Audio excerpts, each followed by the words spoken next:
Welcome to the deep dive. This week we're giving you a sneak peek, a preview really, of what's coming up on Bible Talk Insight. That's right. We're looking at some, really fascinating connections this week. Things linking the ancient Psalms with some pretty profound Bible prophecy. Mm-hmm. And our goal here is basically to pull out some key insights from the discussions you'll hear later, drawing on Bible texts, scholars, different authors, just to give you a heads up. Yeah, sort of a shortcut to the main ideas. So let's jump in. Okay, so the main episodes this week really seem to zero in on how the Psalms provide, a source of hope, especially when looking at prophetic stuff. Exactly. Hope and understanding, particularly when things feel chaotic, like the events often highlighted in books like Daniel or Revelation. Right. And the discussions, they really explore themes like God being your refuge, your strength when trouble hits. Powerful texts like Psalm 46 are central there. That idea of God as a very present help. Yes, precisely. Not just strong, but there with you. It's very immediate. And it sounds like they don't, skirt around the tough predictions either, talking about the fate of earthly systems, the world itself. No, they tackle it, drawing from places like Jeremiah, Daniel, looking ahead to that idea of a new creation. And the hope of Christ's return is a big part of that. Oh, absolutely. And what's interesting is how they explore different facets of that hope. Contrasting ideas like meeting Christ in the air from 1 Thessalonians with that very grounded image in Zechariah of his feet actually standing on the Mount of Olives.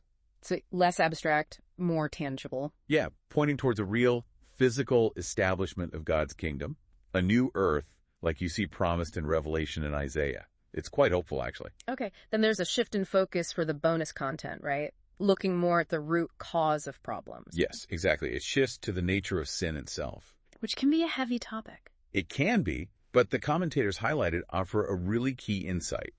They frame sin less as just, breaking rules. Right, like a list of do's and don'ts. Yeah, and more fundamentally as a breakdown of trust. A breach of trust in God, essentially. Okay, a breach of trust. How does that connect outwards? Well, the argument presented is that this core distrust then fuels things like fear and selfishness. They connect this to texts like Romans 14, even parts of Matthew 5. Interesting. So if the problem is fundamentally distrust, how is it addressed? How does God deal with that? Well, the consistent theme that emerges is that God's method isn't force. It's not coercion. Okay. It's revealed through love and truth.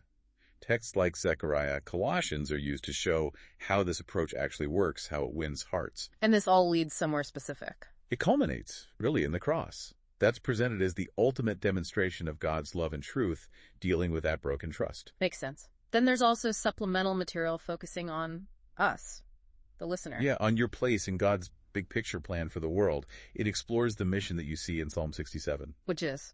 Basically, this call for God's salvation, his ways, to be known among all nations. It's a global vision. And connecting that to the New Testament. Right. They link it directly to that final urgent message you find in Revelation 14, which also has that worldwide scope. And how does that happen? Is there discussion on the how? Yes, definitely.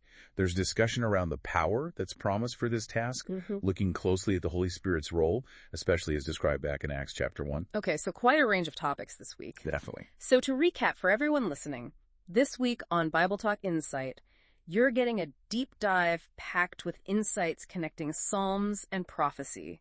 We're talking hope in troubled times, the real nature of sin as broken trust, and finding your part in sharing God's global message. It's a lot, but it connects really well. And maybe a final thought to leave you with, building on that Psalm 67 idea. God blesses us so that his way can be known. Right. The blessing has a purpose. Exactly. So maybe think about this. What part of your story, your own journey, your unique experiences, what part has equipped you specifically to reflect God's light, to share some of this hope with someone in your life, maybe even this week? What makes your story useful for that mission? Yeah. Something personal to consider.